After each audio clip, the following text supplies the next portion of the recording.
أشهد أن لا إله إلا الله وحده لا شريك له وأشهد أن محمدا عبده ورسوله أما بعد فأعوذ بالله من الشيطان الرجيم بسم الله الرحمن الرحيم الحمد لله رب العالمين الرحمن الرحيم مالك يوم الدين إياك نعبد وإياك نستعين اهدنا الصراط المستقيم صراط الذين أنعمت عليهم غير المغضوب عليهم ولا الضالين. After reciting the Tashahhud, Ta'awuz and Surah Al-Fatiha, Hazrat Khalifatul Masih V, Ayyadahullah Ta'ala binasrihi al-Aziz stated that I will mention some further details in relation to the expeditions that were mentioned in the previous sermons with regards to Hazrat Abu Bakr Siddiq radiyallahu ta'ala anhu, in order to get an idea of the severe circumstances at the time.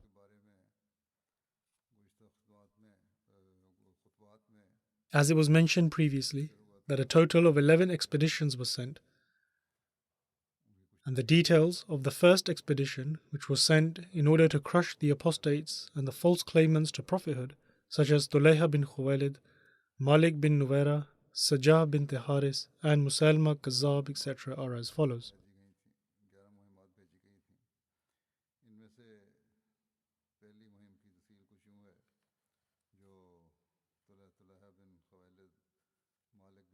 Hazrat Abu Bakr Siddiq radiyallahu ta'ala anhu handed a flag to Hazrat Khalid bin Walid and instructed him to confront Tulayha bin Khuwailid.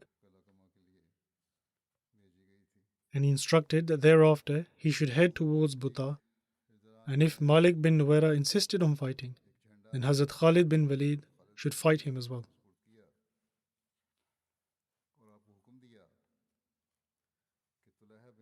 Buta is the name of a well in the area of the Banu Asad tribe, and this incident took place there.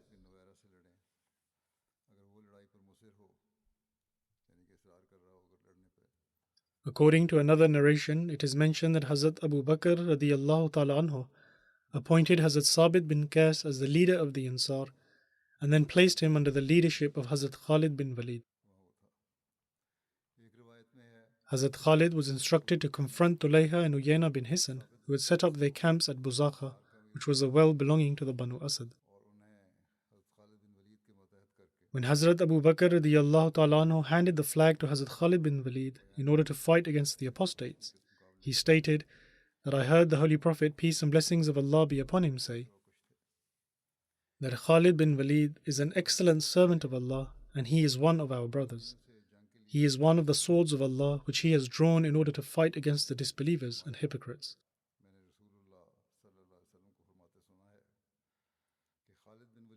Hazrat Abu Bakr radiyallahu ta'ala anhu then sent Hazrat Khalid bin Walid towards Tulayha and Uyayna, and a brief introduction of these two opponents is as follows.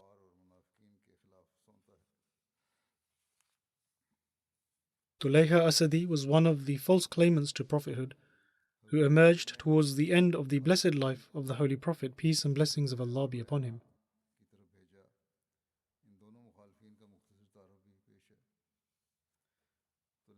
His name was Tulayha bin Khuwailid bin Nawfal bin Nazla Asadi, and during Amul Wafud, that is the year when the delegations came in the 9th year after Hijrah, he presented himself before the Holy Prophet, peace and blessings of Allah be upon him, along with his tribe Banu Asad. Once they reached Medina, they extended their greetings to the Holy Prophet, peace be upon him, and as if they had conferred a favor upon the Holy Prophet, peace be upon him, they stated that we have presented ourselves before you. We bear witness that none is worthy of worship except Allah, and that you are His servant and messenger. Following this, he said to the Holy Prophet, peace be upon him, although you did not send anyone towards us, and we are sufficient for those who are left behind. When they returned, Tulayha fell prey to apostasy during the very life of the Holy Prophet, peace and blessings of Allah be upon him. And he then made a claim to prophethood and made Samira his military base.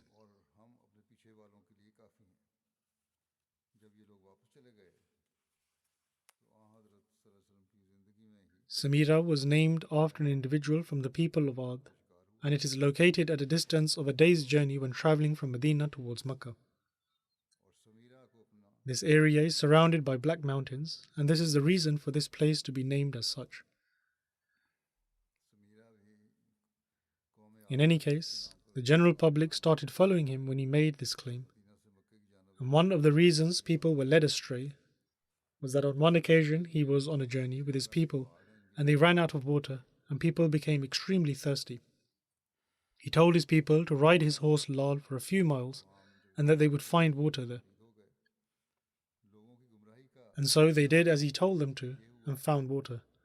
And as a result of this, those dwelling in the villages fell prey to this evil plan. He must have spotted a place with some water beforehand and then cunningly sent them there. And thus, those who were unlettered fell prey to his scheme.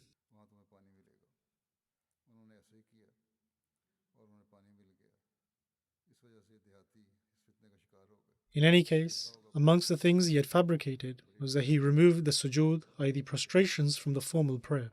In other words, there was no need to prostrate during the prayer.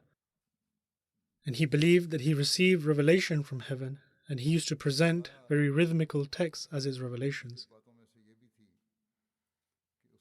And it is evident from historical references that during the era of ignorance, soothsayers used to present rhythmical texts before people in order to overawe them. Tulayha was also a soothsayer and was deceived by his own imagination. He gained momentum and strength, and when the Holy Prophet, peace and blessings of Allah be upon him, came to know about his situation, he sent Zirar bin Azwar Asadi in order to fight him. However, this was beyond Zirar's power, because with the passage of time, Tulayha's strength had increased significantly, especially after his allies Asad and Ghatfan started believing in him. In the meanwhile, the Holy Prophet, peace and blessings of Allah be upon him, passed away, but Tulayha's matter had not yet been settled. When Hazrat Abu Bakr radiyallahu ta'ala anhu was granted the station of Khilafat, he prepared an army in order to destroy the rebellious apostates, and appointed various leaders for this, and he also sent the army towards Tulayha under the leadership of Hazrat Khalid bin Walid. These were not merely apostates or claimants to prophethood. Rather, these people waged wars against the Muslims and tried to cause them harm. With regards to who Uyayna bin Hisn was, it is written that Uyayna was the chieftain of the Banu Fazara tribe during the Battle of the Confederates. During this battle, 3 battalions of the disbelievers joined with Banu Qurayza with the intent of launching a mighty assault on Medina. And Uyayna was the commander of one of those battalions. Even after the defeat of the disbelievers in the Battle of the Confederates, he desired to attack Medina once more, but the Holy Prophet, peace be upon him, set forth from the city and prevented his attack, thus forcing him to retreat. This was known as the Expedition of Ziqard. Uyayna bin Hisn accepted Islam prior to the conquest of Mecca, and in fact participated in it. In other words, he was a Muslim at the time of the conquest of Mecca, and he also participated in the battles of Hunain and Taif. In 9 Hijri, the Holy Prophet, peace and blessings of Allah be upon him, sent him along with 50 horsemen to fight against the Banu Tamim tribe, and there was no Ansar or Muhajirin companions in this army. The reason for this expedition was that Banu Tamim blocked the arms collector of the Holy Prophet, peace be upon him, from returning with the arms. And then, during the Khilafat of Hazrat Abu Bakr Siddiq radiyallahu ta'ala anhu, they fell prey to the insurgency of the rebel apostates and pledged their allegiance to Tulayha. In any case, they later reverted to Islam.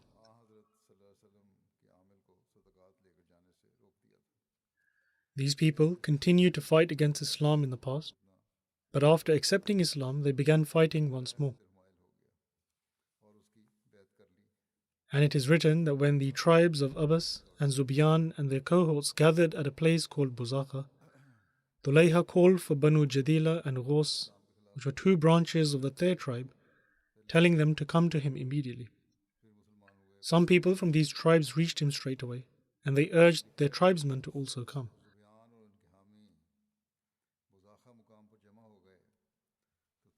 Hence, those people also went to Tulayha. And before sending Hazrat Khalid bin Walid off from Zulqassa, Hazrat Abu Bakr radiyallahu ta'ala anhu instructed Hazrat Adi to go to his people, i.e. the Tay tribe, lest they be destroyed in battle.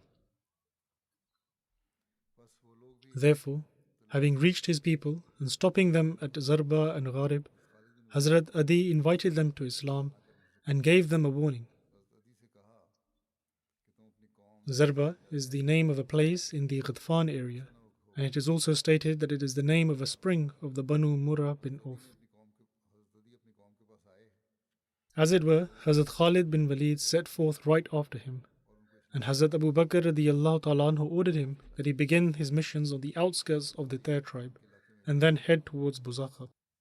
From there, he was to eventually head to Buta, and after dealing with the enemies, they were not to launch an attack anywhere else until they received further instructions.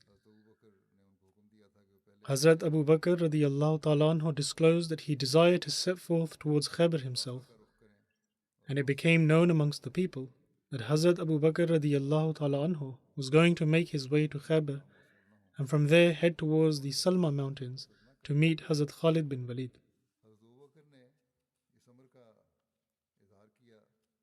It can be understood from another narration that Hazrat Abu Bakr radiyallahu ta'ala anhu devised this plan in order to strike fear into the hearts of the enemy when the news would reach them that there was another army, even though he had already dispatched the entire army with Hazrat Khalid bin Walid.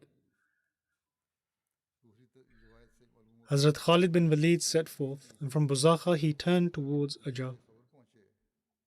Ajah and Salma are two mountains.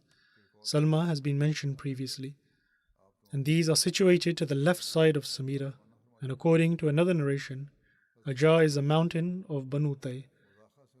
In any case, Hazrat Khalid bin Walid made it known that he would be going to Khaybar and from there come to combat the Tay tribe. And thus, this plan caused the Tay tribe to remain where they were and hold back from joining Tulayha. Hazrat Adi also reached the Tay tribe and invited them to accept Islam. At this they said that we will never pledge obedience to Abul Fasil. They were referring to Hazrat Abu Bakr radiyallahu ta'ala anhu when they said Abul Fasil. Fasil means the offspring of a camel or a cow which has been separated from its mother or been weaned. Because Bikr and Fasil are both names that mean camel offspring, hence some people will call Hazrat Abu Bakr radiyallahu ta'ala anhu Abu Fasil, i.e. father of the camel calf, out of contempt and insult. Hazrat Adi told them that such a large army is marching towards you that will show no mercy and cause such bloodshed that no one will be left safe. I have informed you, and now the rest is up to you.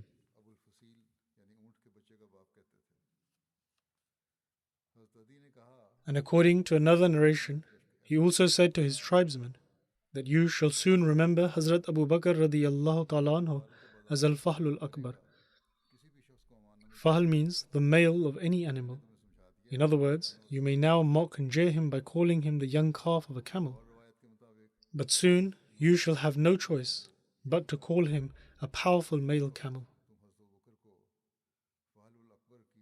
And so, having heard this, the people of the Tay tribe said that in that case, meet this army that is coming and protect us from it until we are able to call back those of us who went to Buzakha, in other words, to join Tulayha.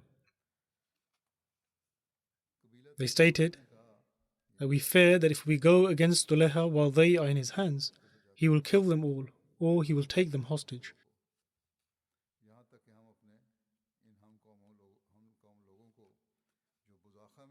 It was well known in relation to Tulayha that he would never release his opponents, and thus the people of the Tay tribe stated that because their people were there, and if they went there or he had even the slightest inkling that they had accepted Islam, he would have them killed.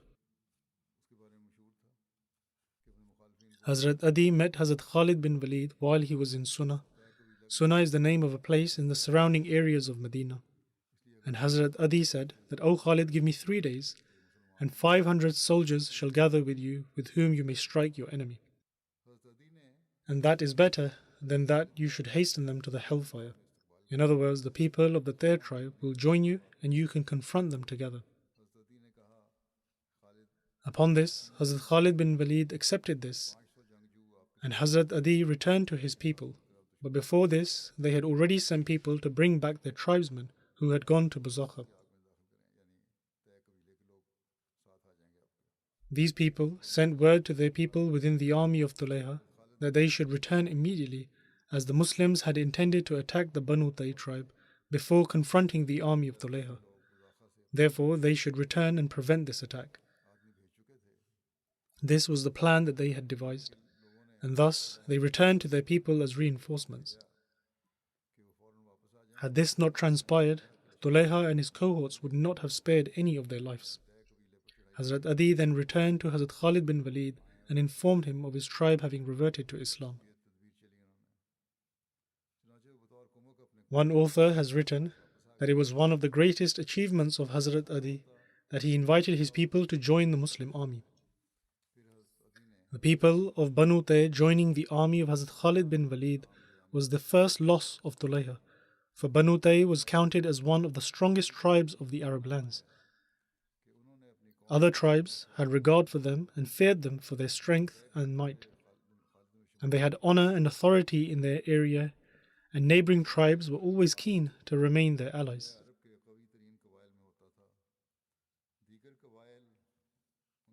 After this, Hazrat Khalid bin Walid set out towards Ansur, intending to confront Jadila. Ansur is also the name of a spring of the Tair tribe, and people lived by this spring. Hazrat Adi said to the people there that the Tair tribe is like a bird, and the Jadila tribe is one of the wings of Tair. Thus, give me a few days' time. Perhaps God will guide them, i.e., they will reform themselves without the need of any war, just as God guided the Ghaus tribe out of its misguidance, and Ghaus was the other branch of the Tair tribe. This is exactly what Hazrat Khalid did. Hazrat Adi went to Jadila and continuously communicated with them until they pledged allegiance owing to Hazrat Adi, after which Hazrat Adi went to Hazrat Khalid to convey the good news that they had accepted Islam, and along with 1,000 riders from that tribe they rejoined the Muslims. After the Tair tribe accepted Islam, Hazrat Khalid bin Walid set out towards Tulayha Asadi. When Hazrat Khalid bin Walid arrived close to the enemy forces, he sent Hazrat Ukasha bin Mihsan and Hazrat Sabit bin Akram to gather information about the enemy. And so, as they drew closer to the enemy, Tulayha and his brother Salama came out to inspect and see what was happening. Salama did not even give Hazrat Sabit any respite and martyred him. When Tulayha saw that his brother had dealt with his rival, he called to him for help in his fight against Ukasha, saying that, "Come help me, otherwise this person will devour me." Hence, they both attacked Hazrat Ukasha together and martyred him as well, after which they returned.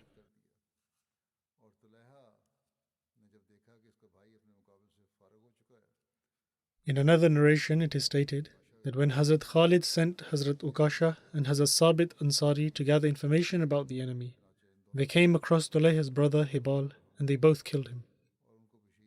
However, Allah knows best the extent to which this is true, or perhaps he was wanting to fight them, which then resulted in him being killed. But that is if this narration is to be accepted as authentic, because they initially had gone to gather information and not to fight. And when Tulayha came to know of this, he and his brother Salama came out, and Tulayha martyred Hazrat Ukasha, and his brother martyred Hazrat Sabit, and they both then returned.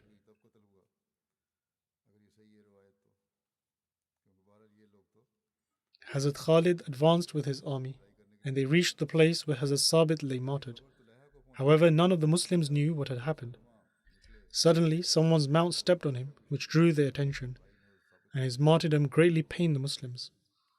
And when they looked closely, they realized that Hazrat Ukasha bin Mihsan was also lying there martyred. and this further saddened the Muslims, and they said that two prominent Muslim leaders and two excellent horse riders had been martyred. Upon seeing these circumstances, Hazrat Khalid organized the army in ranks for battle and returned to the Tair tribe.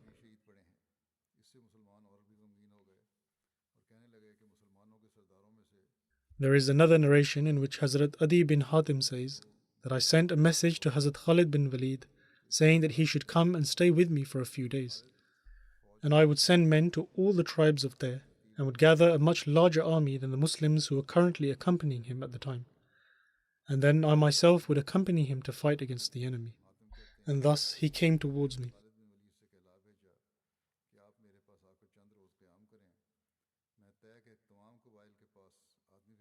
In one narration it is stated that Hazrat Khalid stayed at Urk in a township called Salama. However, according to other narrations, he stayed at a place called Ajah.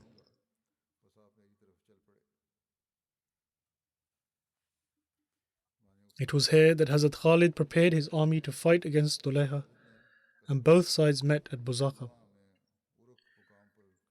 When the fighting began, Uyayna along with 700 people from the Banu Fuzara fought staunchly on the side of Tulayha. Uyayna and Tulayha joined together and fought against the Muslims. Tulayha had laid out a sheet in the enclosure of his woolen tent and sat down upon it. Since he considered himself to be a prophet, he remained seated in his tent so that he could convey news from the unseen.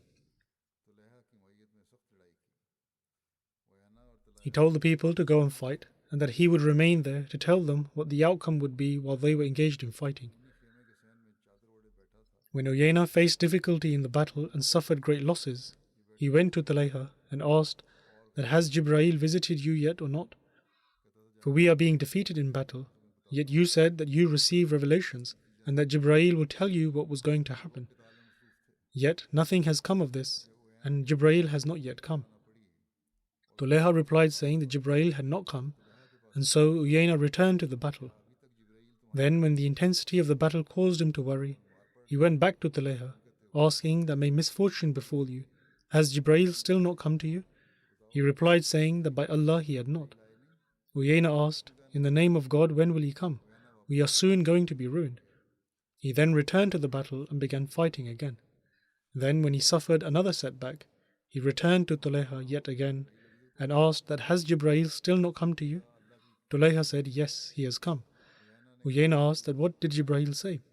Tulayha responded that he told me that for you there is a millstone, just like there is a millstone for the Muslims, and an event will transpire which you will not be able to change. Upon this, Uyayna said to himself that Allah knows that surely such events would transpire, which he could not change. He then went to his people and said, O Banu Fuzara, by God, Tulayha is a liar, so let us retreat. Upon this, all of the Banu Fuzara stopped fighting, and since they suffered defeat, they therefore fled from them. They then gathered around Tulayha and asked what he commanded them to do. Prior to all of this, Tulayha had already prepared his horse and a camel for his wife Navar, and so he stood up and rushed to his horse and also got his wife onto a camel and fled with her. He said to his people that anyone who was able to do so should follow suit and save their families, and they should flee from the battlefield.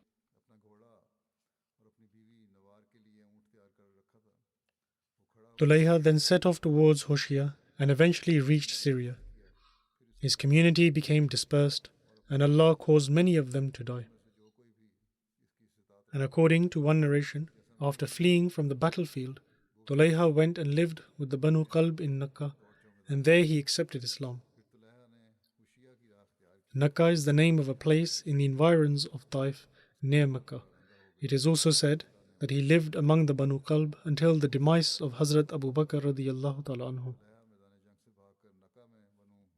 The prominent and ordinary people of Banu Amir were sitting near him, as were the Sulaim and Hawazin tribes. Then, when Allah caused the Banu Fuzara and Tulayha to be severely defeated, these tribes said that they would return to the same faith which they had abandoned.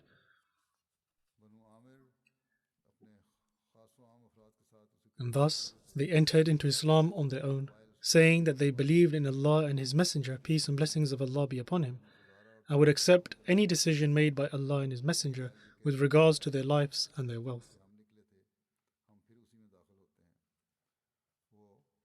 There is a narration recorded in Tarikh at-Tabari that after the defeat of the people of Buzakha, the Banu Amir came and said that they entered into the faith which they had left.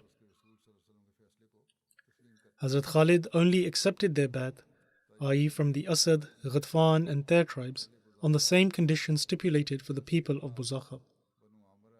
Thus they all accepted Islam on the condition of obedience.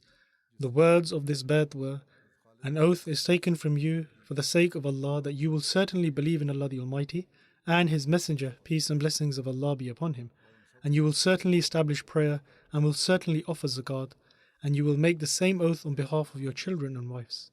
And to this they all responded in the affirmative.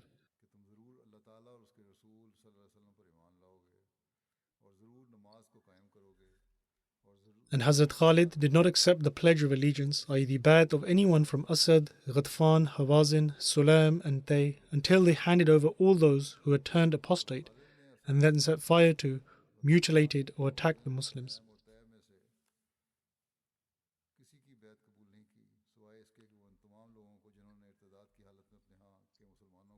Hazrat Khalid only accepted their pledge of allegiance once they handed over to him all those who had harmed Muslims, killed them, set fire to their home, and burned them alive, and then mutilated them. Hazrat Khalid said that once they had handed all such people over to him, then he would accept their pledge. He said that all those who were guilty of perpetrating these crimes should be brought forth. Hence, these tribes presented all such people to Hazrat Khalid, after which Hazrat Khalid accepted the pledge of allegiance from these tribes. And those who had inflicted cruelties upon Muslims had their limbs cut, and they were also burned in fire. As I mentioned in a previous sermon as well, that the same punishment was handed to them as they had inflicted upon the Muslims.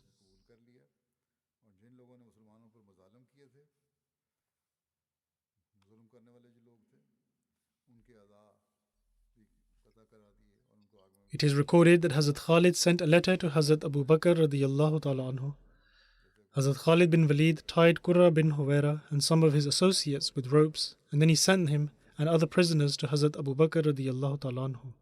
He wrote that after turning away from Islam for some time, the Banu Amir had entered into Islam once again. He further stated that I did not accept the bai'at from any of the tribes with whom we fought or with whom we made peace without fighting until they handed over to me all those who had inflicted various cruelties upon Muslims. I have killed such people, and I am sending Qurra and his associates to you.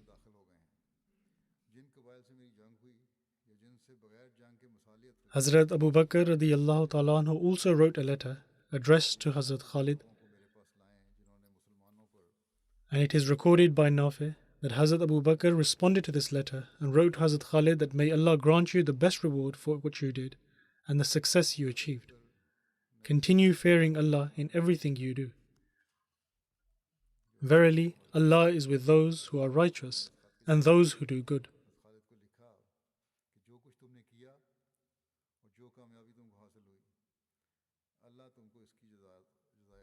He further stated that strive your utmost in the works you do for Allah and do not seek for ease. If you capture anyone who has killed a Muslim, then certainly you should kill them, and do so in a manner whereby others may take heed. Those who disobey the commandments of God and are the enemies of Islam can be killed if their death benefits Islam. Hazrat Khalid remained in Buzakha for a month, during which time he searched everywhere and captured such people and handed out strict punishments to these people according to the instructions of Hazrat Abu Bakr radiyallahu ta'ala anhu.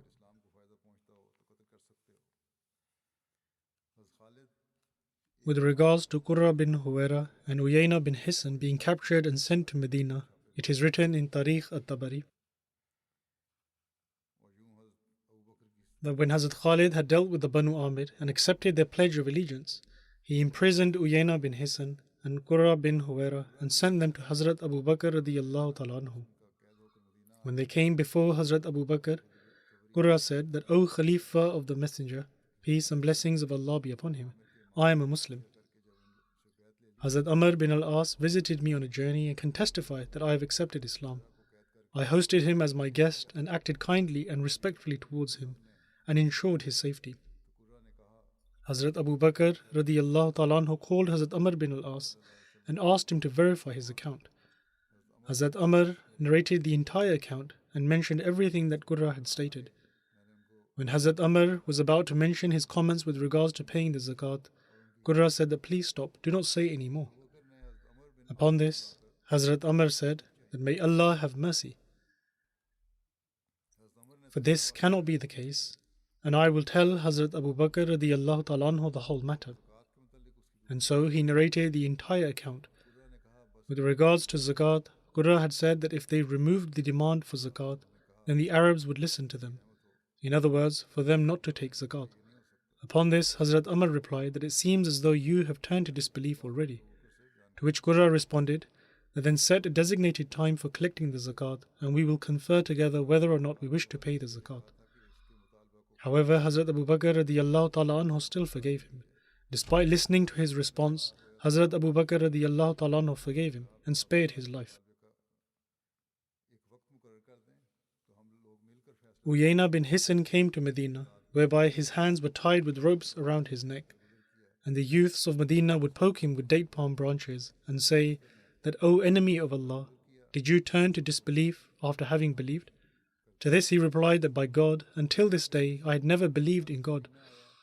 Hazrat Abu Bakr radiyallahu ta'ala anhu forgave him and pardoned him. Another author writes that Uyayna was brought before Hazrat Abu Bakr radiyallahu ta'ala anhu, the Khalifa of the Messenger of Allah, may peace and blessings of Allah be upon him. And Hazrat Abu Bakr radiyallahu ta'ala anhu forgave him and pardoned him in a manner whereby Uyayna did not accept it. Hazrat Abu Bakr then instructed for his hands to be untied and ordered Uyayna to repent.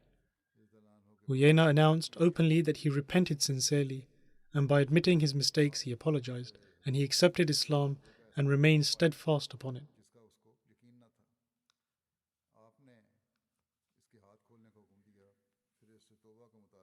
The false claimant to prophethood and rebel known as Tulayha Asadi also accepted Islam. With regards for his reasons to accept Islam, it is written that when he learned that the tribes of Asad and Ghatfan had accepted Islam, he also accepted Islam.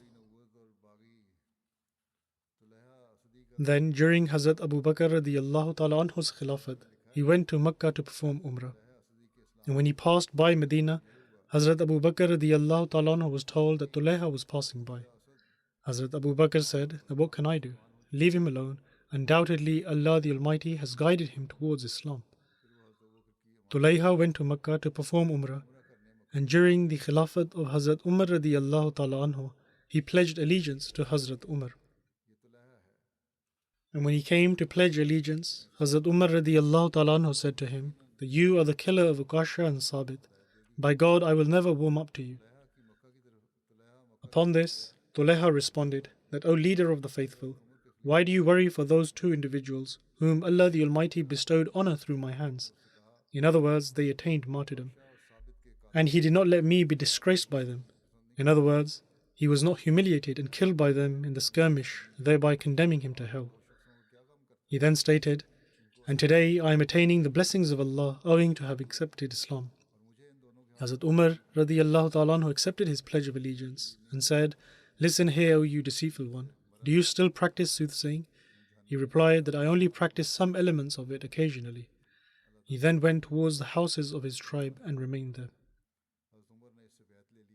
During the battles in Iraq, Tulayha achieved great feats in the battle against the Persians. After becoming a Muslim, he fought in the battles in Iraq and fought extremely well and was martyred during the Battle of Nahawand in 21 Hijri.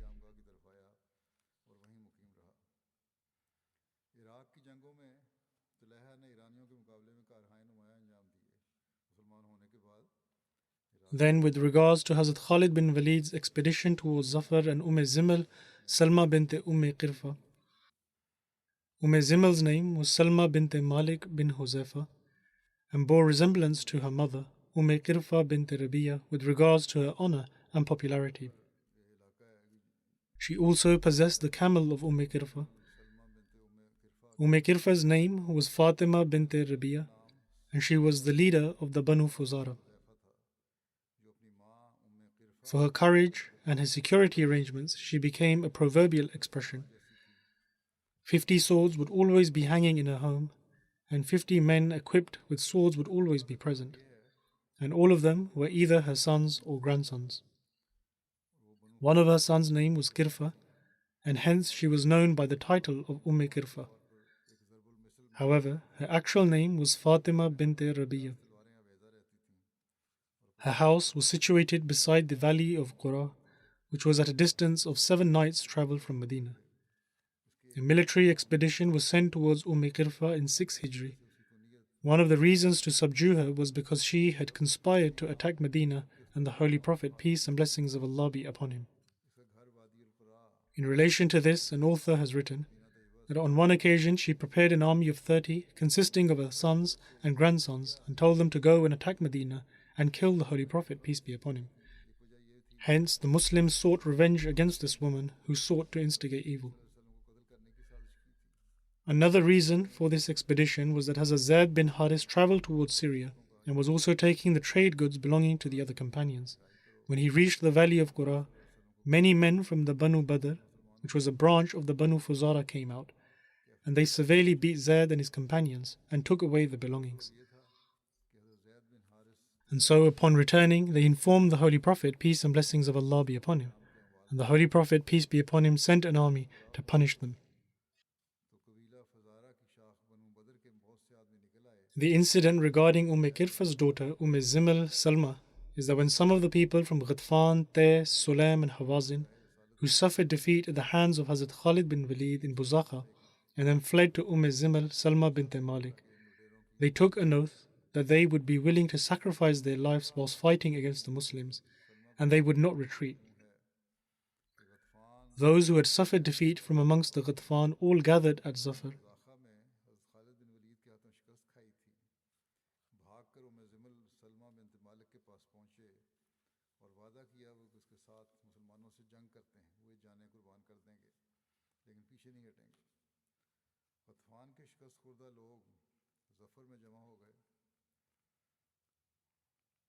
Zafar is the name of a place situated between Basra and Medina, and it is nearby Hawab, which is also located between Medina and Basra, and there is a well nearby, and it is named after that. It was at this location that Ziml Salma impassioned them over their defeat and ordered them to fight. She then travelled to various tribes and instigated them to attack Hazrat Khalid bin Walid to the extent that they all rallied around her and were ready for war. Thus, she was the one who was instigating them to fight against the Muslims, and all those who had strayed from the right path gathered with her. Prior to this, in the lifetime of Qirfa, Ziml Salma was imprisoned and came before Hazrat Aisha radiyallahu ta'ala anha, and Hazrat Aisha radiyallahu ta'ala anha then freed her. She stayed with Hazrat Aisha radiyallahu ta'ala anha for a short period of time and then returned to her people and became an apostate. Hazrat Khalid heard of this while he was engaged in apprehending the criminals and the distribution of zakat, propagation of Islam, and the procurement of comfort for the people. He came forward to fight against Ziml Salma, whose power and influence had grown considerably, and this matter had greatly escalated. Hence, Hazrat Khalid advanced towards her and her troops, and a severe battle ensued. At the time, Ziml Salma was mounted on her mother's camel with great pride, and both armies clashed in a fierce battle. While seated on her camel, Ziml Salma continued to incite her army with provocative words, and the apostates put up strong opposition. The camel of Ziml was surrounded by 100 camels mounted by brave warriors who were fearlessly defending Ziml. The Muslim forces made every effort to reach Ziml, but every time her defenders would push them back. After having defeated all 100 cavaliers, the Muslims were finally able to close in on the camel of Ziml. As soon as they arrived, they hamstrung the camel and killed Ziml. When her accomplices witnessed her camel fall and her being killed, they lost the will to fight, and in a panic they began to flee from the battlefield dejected. In this way, the flames of this strife were extinguished, and the upsurge of apostasy and treachery in the northern western region of the Arabian Peninsula came to an end. Hazrat Khalid then sent word to Hazrat Abu Bakr radiallahu ta'ala anhu of this victory. Inshallah, God willing, I will narrate more accounts about Hazrat Abu Bakr radiallahu ta'ala anhu in the future, and will conclude it here for today.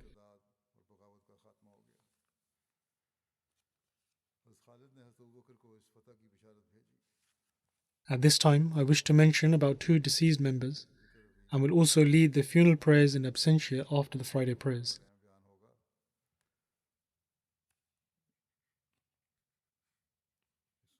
The first mention is of Sabira Begum Sahiba, wife of Rafiq Ahmed Bhatt Sahib of Sialkot, who passed away a few days ago. Inna lillahi wa inna ilayhi rajiun. Verily to Allah we belong, and to Him shall we return.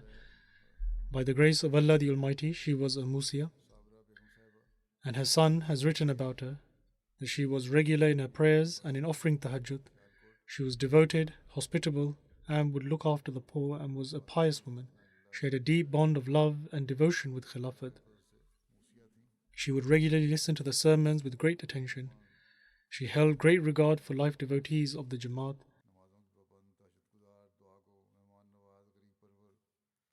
Her son, Naseem Bhatt Sahib, is serving as a missionary in Kayuna, Nigeria.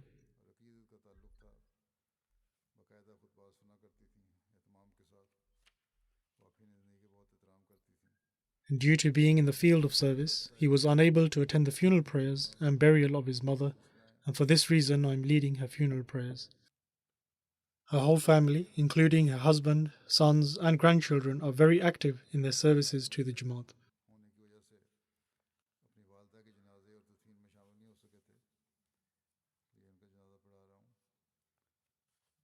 The second funeral prayer is of Suraya Rashid Sahiba, and she was the wife of Rashid Ahmed Bajwa Sahib.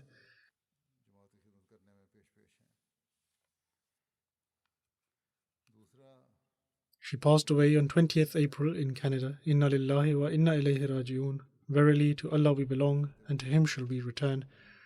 She was also a very pious and righteous woman. She was very devoted. She would look after the poor, was very hospitable, and very friendly. For a long period of time, she had the opportunity of serving as local Sadr Lajna. She also had the opportunity to teach many children the recitation of the Holy Quran.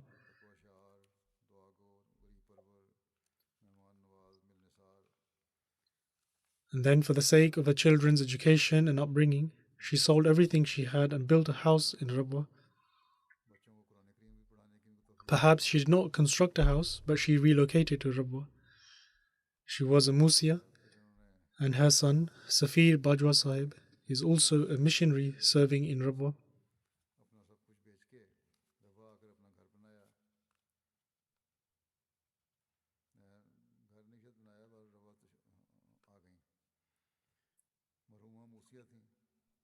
And he could also not attend her funeral prayers.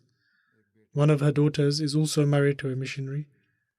We pray that may Allah the Almighty bestow His forgiveness and mercy upon the deceased, and may He enable their future generations to keep these virtues alive.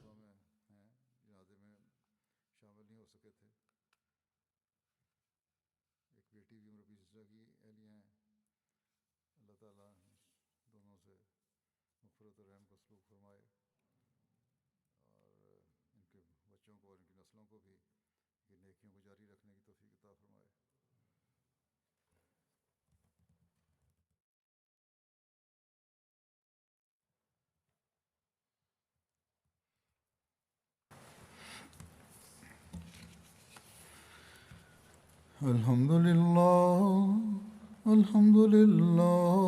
نحمده ونستعينه ونستغفره ونؤمن به ونتوكل عليه ونعوذ بالله من شرور أنفسنا ومن سيئات أعمالنا من يهده الله فلا مضل له ومن يضلل فلا هادي له ونشهد أن لا إله إلا الله ونشهد أن محمدا عبده ورسوله عباد الله رحمكم الله إن الله يأمر بالعدل والإحسان وإيتاء ذي القربى وينهى عن الفحشاء والمنكر والبغي يعظكم لعلكم تذكرون اذكروا الله يذكركم وادعوه يستجب لكم ولذكر الله أكبر